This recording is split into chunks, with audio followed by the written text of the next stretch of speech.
Today I'm really very honored to have with me two people who are part of a group that Webster Tarpley, who, as my viewers know, is one of my long-standing guests, he has had this idea of a strategy, considering the times that we're living in, that he calls 9/11 truth squads. And these two people, Matt Lepacek and Sabrina Rivera, actually confronted one of the most important, really, criminals of 9/11. So thank you for joining me on this show. Thank you for having us. Thank you for having us. Yeah, thank you for having us. I just want to say I so admire how you worked together, because these moments when you have an opportunity to capture the attention of our so-called leaders, who knows where they're leading us, it's a very intense experience, and I could see that you really reached inside to something very deep in yourself that was able to then pull out the kind of resources that are necessary to keep a connection.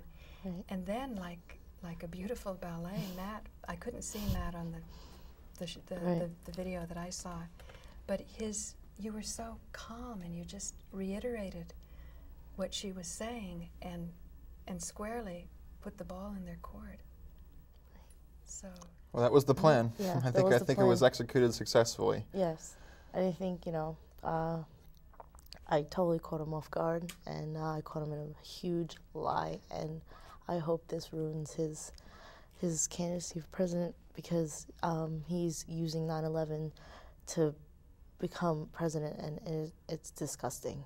It's very disgusting, I think. And out of admiration for how well you did, can you just sort of take a little excursion with me? Let's imagine the outcome that we want. In other words, I just did a show where I rolled in some of Howard Stern's private parts, and it was when he was first getting into the radio, and he came in late. Don't we all know what that's like? So he came in late, and he was supposed to mention a sponsor, and he said, this is a sports shop where my father and I used to go. And then when he actually got the blurb, it was for the grand opening. So he actually said on camera that he told a lie, and he was sorry, or that. And then later on that day, you see him with his wife, and his wife says, you're getting really good. And he said, yeah, really, well, what part did you like? And she said, I like that part where you were just yourself with the ad when you sort of screwed up. And I actually talked in my show about a screw up I did in life. And I said that I think a momentum starts in this country where people who have access to those no-bid contracts and for opportunities to do real estate development or whatever, they just get, like any addict, kind of out of control. So I would like to know if we could sort of create a space where, can you imagine if he just came out and said he lied? What that, do you think it's impossible? Am I, even though I'm older than you, more naive? I don't know. I don't think he'd ever admit it. He wouldn't admit it. No one really admits that they lie unless, well, we did catch him on the lie, and he still hasn't admitted it. Well, what's the lie, firstly? Let's clarify that. The lie is he said that he did not have foreknowledge that the towers were going to collapse, and he's on tape with Peter Jennings saying it. They have him audio and on video saying that, he had knowledge that they were going to collapse, and that he ran out of the tower, or he ran out of wherever he was, and he saved a couple of people. And that's irrefutable. That's not taken out of context by any shape or form. No, it's not. So he doesn't have to admit it. All he has to do now is go beyond that. Your question is, what if they were all just to tell us that, oh yeah, we did it. We did 9/11. We're sorry, guys. We apologize. We're going to go back to our caves now. I think he's just a puppet. Oh yeah, definitely. Oh yeah, of course. Well, definitely, he's. And I think if you strategized carefully, you could say even a puppet wants to cut his strings, and sometimes that's a painful process, because I know I'm not perfect, and I did it in a show. I talked about a certain thing that happened in my business career, and I said, if Howard, and I took the lead from Howard Stern. I was telling you they were pranking me, and I sort of started to look at it and think through it, and I thought, well, really, what would I want to accomplish if I, formally called up his show? And then I started to put myself in their shoes. Sirius Radio is now a subscriber-based operation, and they don't have any ads. And my business partner from the cellular days said that now they're giving away cars, or they don't give away cars. When you buy a car, you get Sirius Radio with it. And this is sort of a way to advertise, to sort of push their product. But I'm thinking that a lot of what people are complaining about with Howard Stern is because the viewers, you need to lift up the viewers to where they want more than just poop jokes. Yeah. Well, and a lot of people think he's poop jokes, but if you ever watch Howard, I don't know how we're getting a Howard Stern conversation about 9/11, but I'm a big Howard fan. I always have been. I don't know what that says about my personality, but Howard Stern isn't poop jokes, and I'll leave it at that. Okay. Well, can you imagine lining up with somebody in corporate media?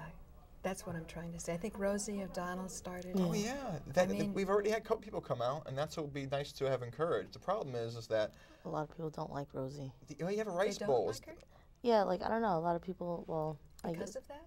Yeah, because of that also, and I think a lot of people are probably angry at that. Because of that. Yeah, because of that. But then that's kind of part of the waking up process. It's like I remember at 7 o'clock in the morning, my mom would come in and wake me up to go to high school. And I just hated being woken up at 7 o'clock in the morning, and it was. So I think people don't like being woken up. Yeah. And so, but they don't like saying they want to be an I know imaginary you world. Don't know. Yeah. You know? Huh? People don't like hearing that. I know something you don't know. You They think don't like. that's it? I don't like. I personally don't like when someone comes in and tells me I know the truth and you're being told lies. It's a delicate process for that. To see this. When you're being asked to say everything that you know is not true, and everyone is out to get you. There's a lot of time and space it takes in order to really get that and understand the principles. But I don't think everybody's out to get us. Well, that's an extreme exaggeration of our culture. But I guess when I say that is that once you start looking at 9/11, once you start looking at the Federal Reserve, once you start looking at Hollywood, once you start looking at video games and the food industry and this and that, it really does come down to the facts that. I mean, there's a good argument that there is certainly a good argument as to when do you say everyone is out to get you or who is out to get you. I don't know. All I know is that there are many different questionable military operations, many of the different questionable real world events that make you wonder how this is all possible. A lot of people stop short at saying, okay, there's no evil men in evil rooms plotting a way to kill everybody, okay? Because we don't want to believe that. Well, a lot of people, that's why they don't believe 9/11. They don't believe this is possible. They don't believe there are people that are that evil that can pass it down from generation to generation to generation to sustain itself. They stop and they say, well... But people believe there's too many people on the planet. A lot of good-hearted liberals believe that we have too many people on the planet. And as soon as you have that belief, there's, where are you going to stop when you say, who's the too many? Yeah, I mean, when you're talking about population control and eugenics, this is what the Project for New American Century and so many, Council on Foreign Relations and all of the different governmental organizations, military organizations put on paper that's their plan. Now, I don't like to get into details as far as identifying their motive operandi, because who the heck knows? It's been going on forever. You know what I think? I think they think that some people like breeding dogs. They'd rather have not certain qualities here and other qualities here. Yeah. But I have this faith that if you knew more about the person or the breed that you think isn't worthy, if you could connect with it, you'd realize, gee, my party would be a lot more fun if I included everybody. Right. And that's my faith in nonviolent communication. That's because we're not sociopaths. That's the problem that we have here. We're good, kind-hearted human beings. Right. Gosh darn us. Yeah, exactly. Got to get some evil in our lives. I don't know. Well, maybe to recognize, like Jesus said, whoever has no sin, pick up the first stone, because it said in the Torah that if a woman is an adulteress, she should be stoned. It's there, it's in the law. And they were going to pin him on this. They were going to say, now we're going to catch you, that you're against the Old Testament. So, I guess like a good lawyer, but his heart was in the right place. It wasn't like a good lawyer weaseling out of it. They say his gaze went to the ground and he traced in the dust or something with his finger, and then he says, whoever has no sin, go ahead, throw the first stone. And probably everybody who made her an adulteress slinked away, because they said, geez, if I throw this, it's got to have some effect on me.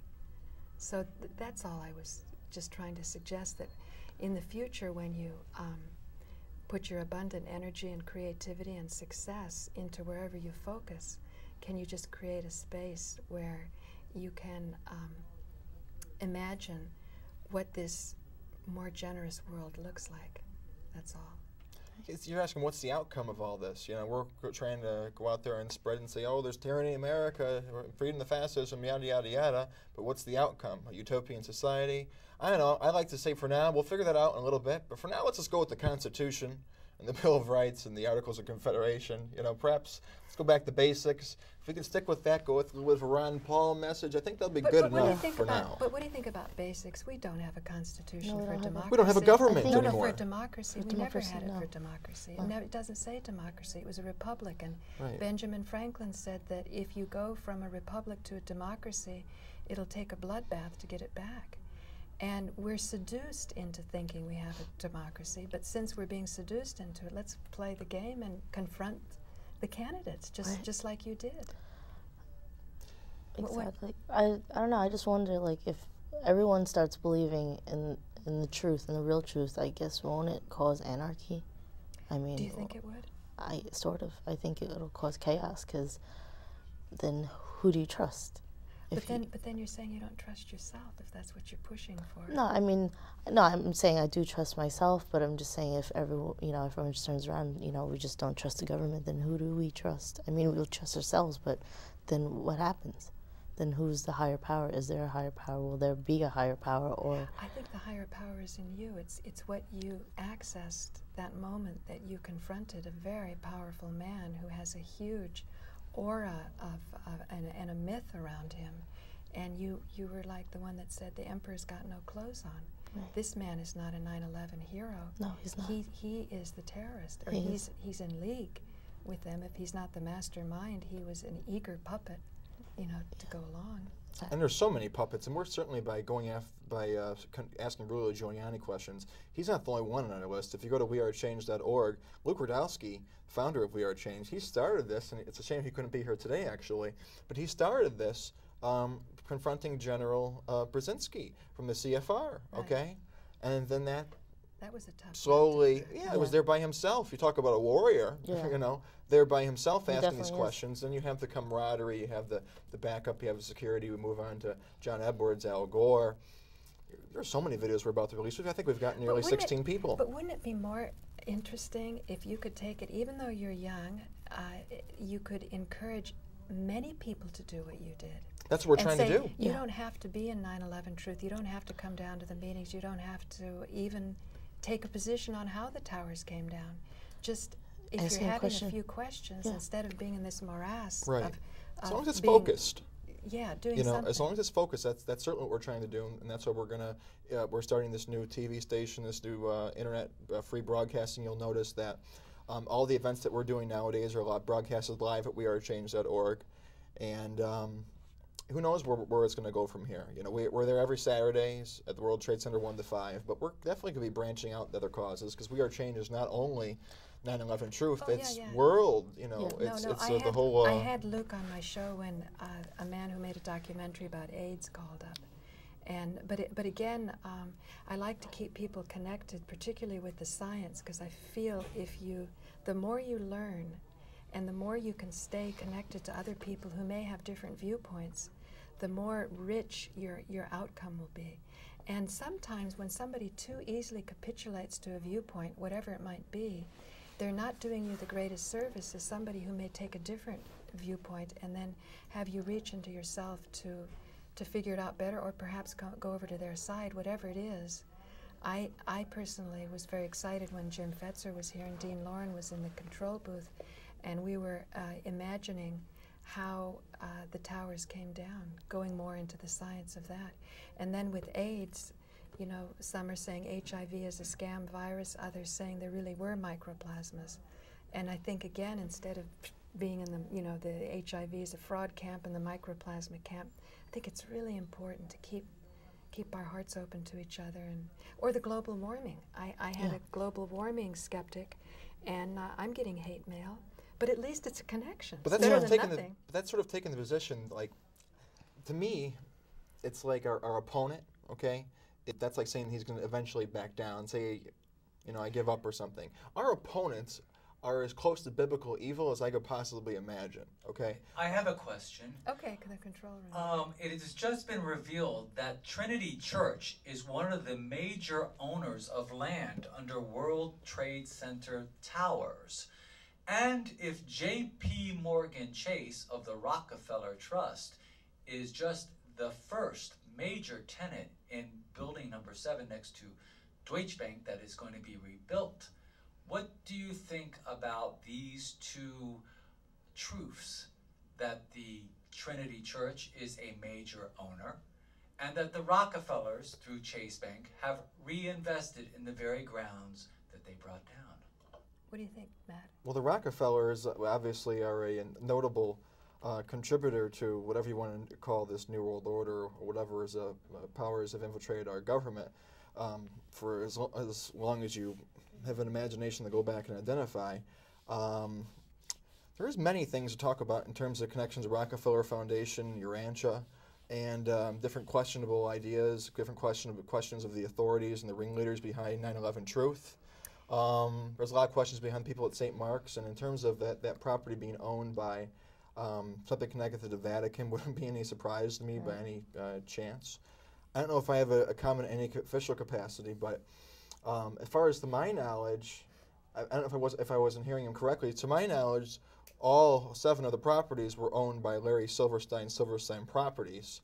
Yeah, but you want my take on that, and this is what I did a show on. I think he's a puppet, and I think because he accepted that, some sort of underworld, you know, Jewish thug type. Right. He helps to raise anti-Semitism. And because people do have racist tendencies, we all have these cultural tendencies that we've been brought up with. Somebody's father simply couldn't accept 9/11 as an inside job, but as soon as he heard Larry Silverstein had bought insurance, using his negative cultural upbringing, he had a hook into comprehending it, that this guy, they call it Jewish lightning.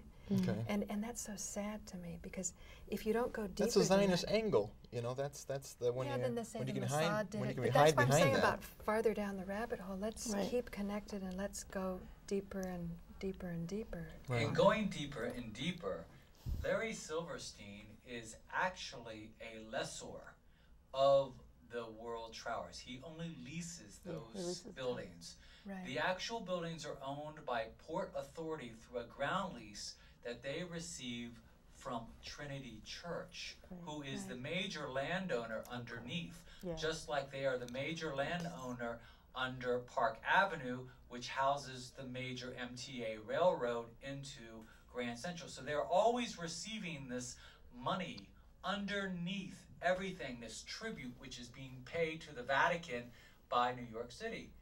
Well, you know, Dean, everybody can look at Good things from information. according to the glasses that they have on.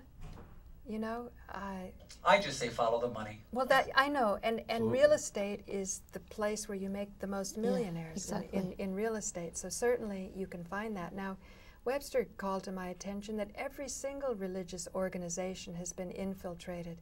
But if you do have a power elite at the top, wouldn't you think that you would try to ensure its longevity by infiltrating everything you possibly can? Indirectly as well. Is that surprising? It's not surprising. And I think you can have very well-intentioned people that are part of the, I mean, probably every single organization, spiritual group I've ever belonged to has probably been infiltrated. But does that make me a culprit of that? You know, that, and I like to give everybody the benefit of the doubt that at the end of the day, we're all human beings. Right. That's all. It's an impossible uphill battle, you know, because in any bit of truth, that truth is also co-opted because they inject little pieces of right and little pieces of left, you know, and little pieces of blue, little pieces of red, you know, for us to argue amongst ourselves at the little water coolers, you know. But what if we come from the same source of intelligence? What if we're all one? Well, we are all one. I don't think there's any question in that. But there is a question. I mean, I hear even some say they're not even human beings; they're reptiles. Okay, well that's what we want to get to. Are they green tards? And then even the They're animal. called bankers. No, but then even the animal rights activists, they're not going to deal with reptiles. They just want warm little mammally things, you know. Yeah. So when do you open your heart and close it? I mean, it's. Well, and that's also important. It's important to even watch the not issues. Close it, protect it. Yeah. Well, it's important to even watch the issues you talk about, because we're over here in a public access TV station and all that kind of fun stuff, and that's part of what controlled opposition is, and that's part of COINTELPRO is by having these different theories out there so that we can talk about them. Now, I'm not going to dismiss reptilian theories. I'm not going to dismiss crazy stuff like that, because I've done the research, and I just said the word crazy stuff, which is a little bit of doublespeak here. Right. But I think it's better to probably talk about the evidence that we actually have, you know. But it is so crucial to try to identify what would be evil, what would be capable of doing this. If it's evil, if it's greed. There. Yeah. What would you say about the major tunneling machines that are now connecting both Penn Central to the MTA? For the first time in over 100 years, we will have a unified railroad system made possible by the World Trade Center bombing. Well, what do you think, Dean? Obviously, we are looking at a transportation plan that was in the works since 1950, and we are now in a position to fund it through federal funding, through the Moynihan Transportation. And I think as 9/11 truth seekers, the families need to go and see who had the most to gain. We are talking about who owns the railroads, who is receiving all the lease money, But Dean, who is getting the cash. Okay, There we Dean, go. I agree, but why limit it to the families? Although I'll turn it over to a family. And you want to address Dean? No, he's right. We should. I mean, some of the families still, you know, they're in denial about 9/11 truth and whatever. But yeah, that's the big question. I mean, forget about the controlled demolition and everything else. You have to look at who has, you know, who has benefited from this tragedy. Quo bono, is that what you said? And before I forget as well, on notation of the tunnel that's being Quid built. pro quo.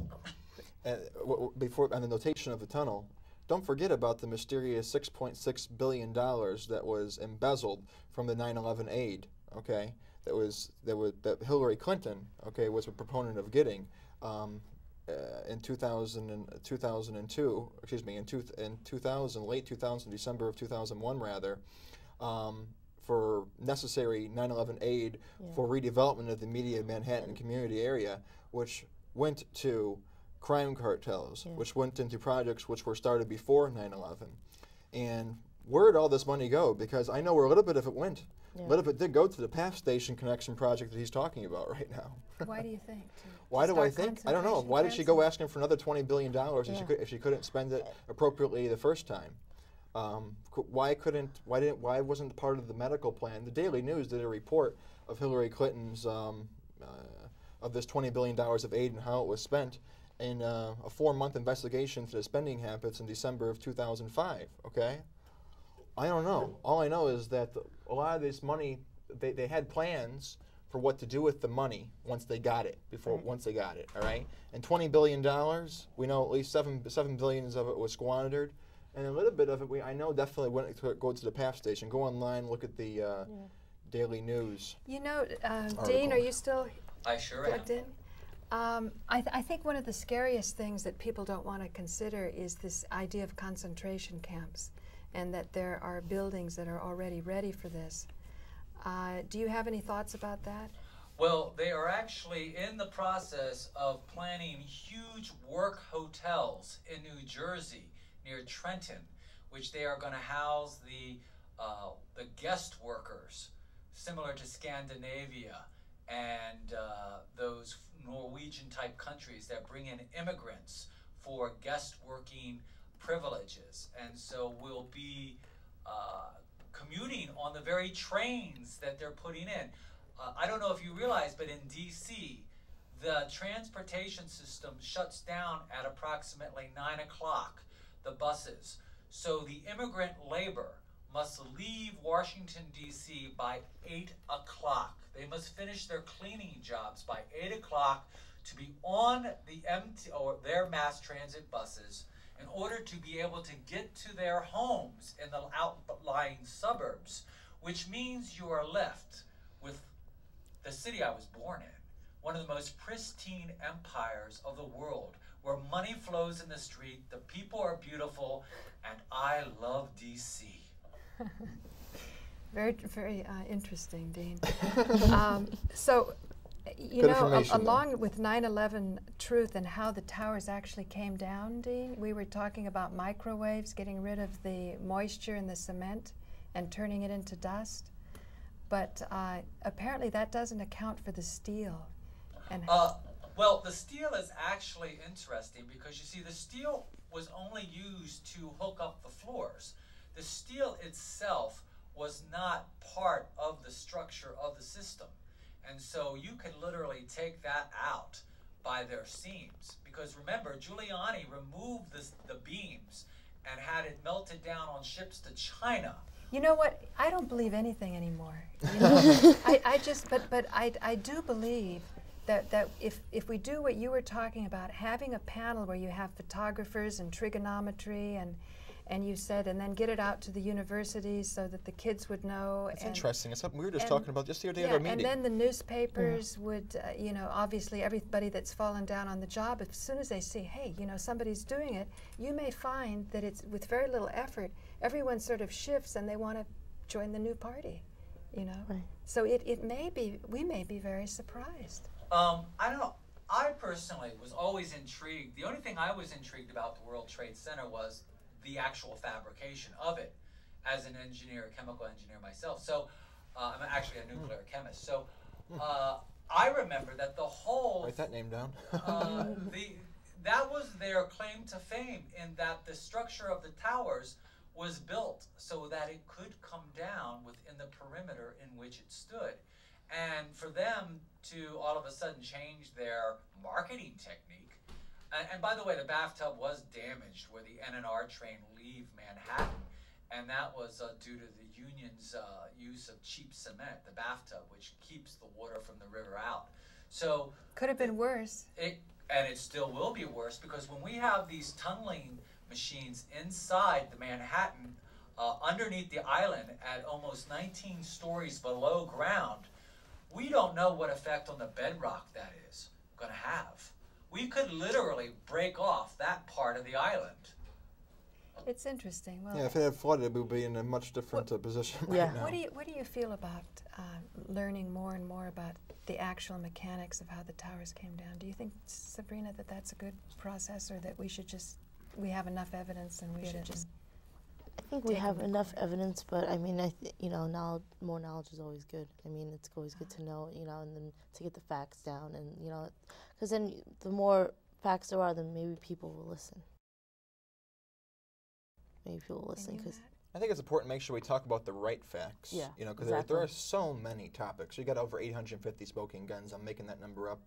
You know, okay. There's tons of smoking guns. Right? First, the website, I think, on top of my head, it says there's 250 media omissions and, you know, media admittances. You know, there's just so many.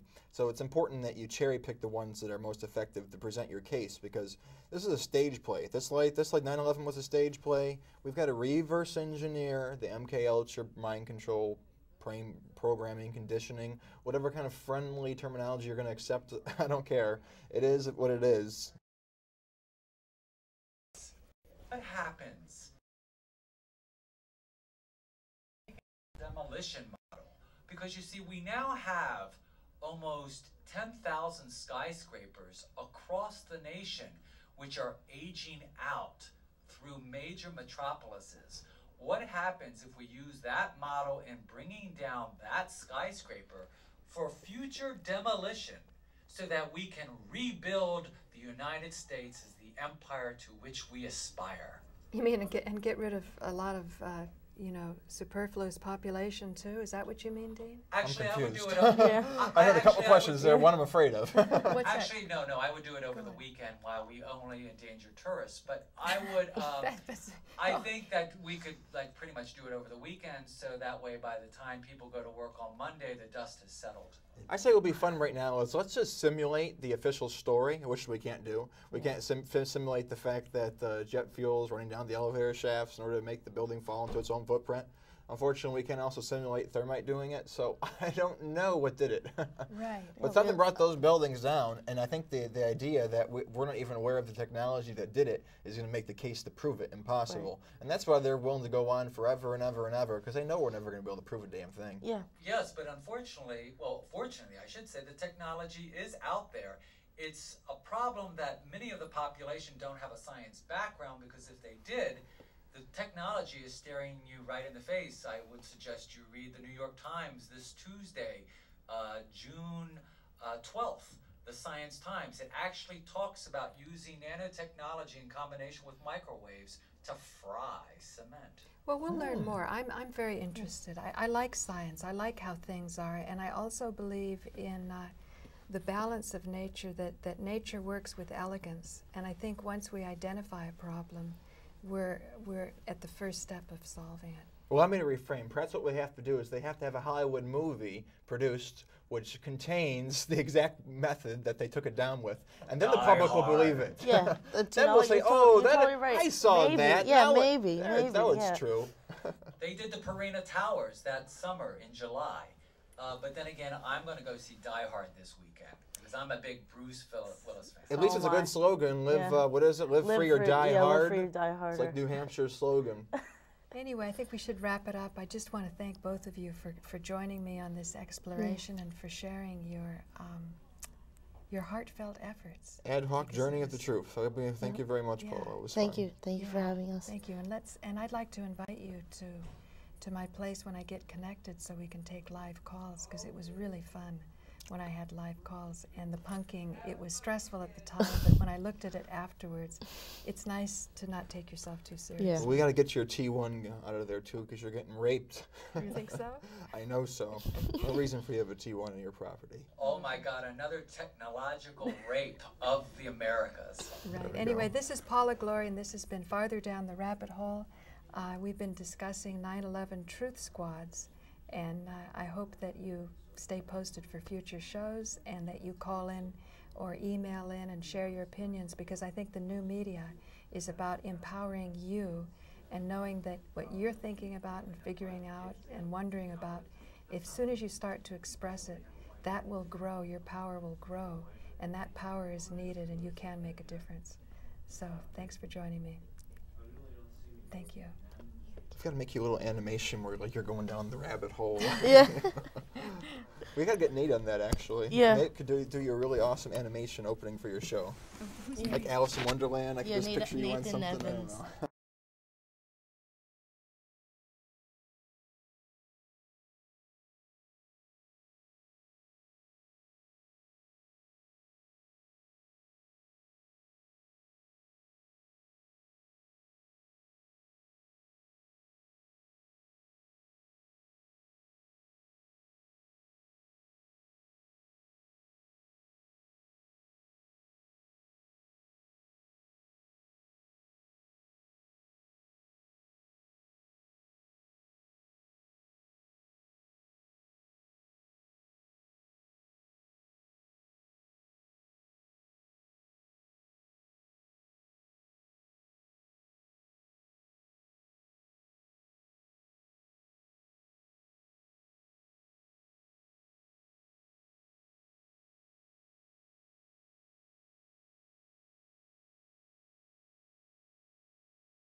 With all this new vegetation, most people don't realize that even trees don't grow in this here. People say they've been cutting down trees.